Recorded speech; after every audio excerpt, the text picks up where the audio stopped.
My dear Wormwood, everything is clearly going very well. I am specially glad to hear that the two new friends have now made him acquainted with their whole set. All these, as I find from the record office, are thoroughly reliable people, steady, consistent scoffers, and worldlings who, without any spectacular crimes, are progressing quietly and comfortably towards our Father's house. You speak of their being great laughers. I trust this does not mean that you are under the impression that laughter, as such, is always in our favor. The point is worth some attention. I divide the causes of human laughter into joy, fun, the joke proper, and flippancy. You will see the first among friends and lovers reunited on the eve of a holiday. Among adults, some pretext in the way of jokes is usually provided, but the facility with which the smallest witticisms produce laughter at such a time shows that they are not the real cause. What that real cause is, we do not know. Something like it is expressed in much of that detestable art which the humans call music. And something like it occurs in heaven. A meaningless acceleration into the rhythm of celestial experience, quite opaque to us. Laughter of this kind does us no good and should always be discouraged. Besides, the phenomenon is of itself disgusting and a direct insult to the realism, dignity, and austerity of hell. Fun is closely related to joy, a sort of emotional froth arising from the play instinct. It is very little use to us. It can sometimes be used, of course, to divert humans from something else which the enemy would like them to be feeling or doing, but in itself it has wholly undesirable tendencies. It promotes charity, courage, contentment, and many other evils.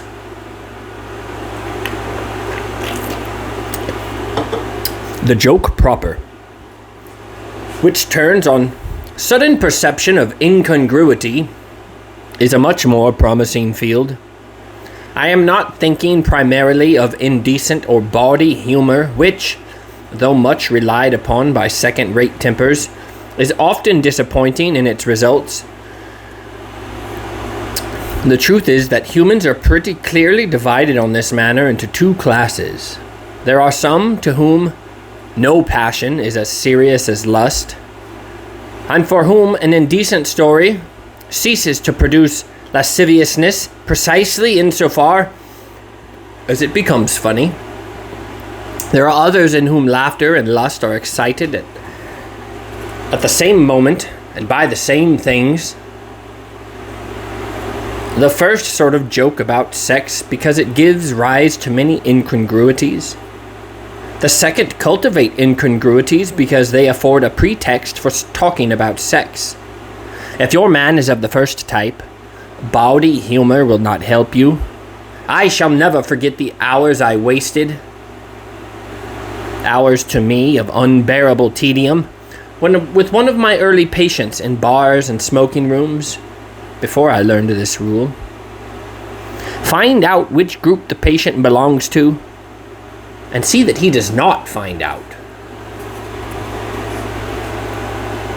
The real use of jokes, or humor, is in quite a different direction, and it is specially promising among the English, who take their sense of humor so seriously that a deficiency in this sense is almost the only deficiency at which they feel shame. Humor is for them the all-consoling and, mark this, the all-excusing grace of life. Hence it is invaluable as a means of destroying shame.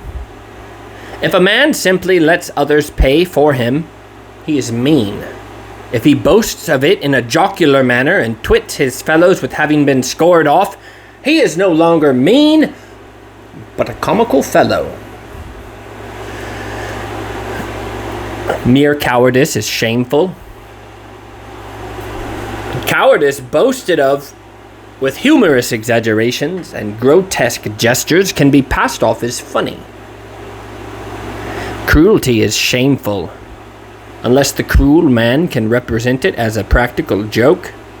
1,000 bawdy or even blasphemous jokes do not help towards a man's damnation, so much as his discovery that almost anything he wants to do can be done, not only without the disapproval, but with the admiration of his fellows.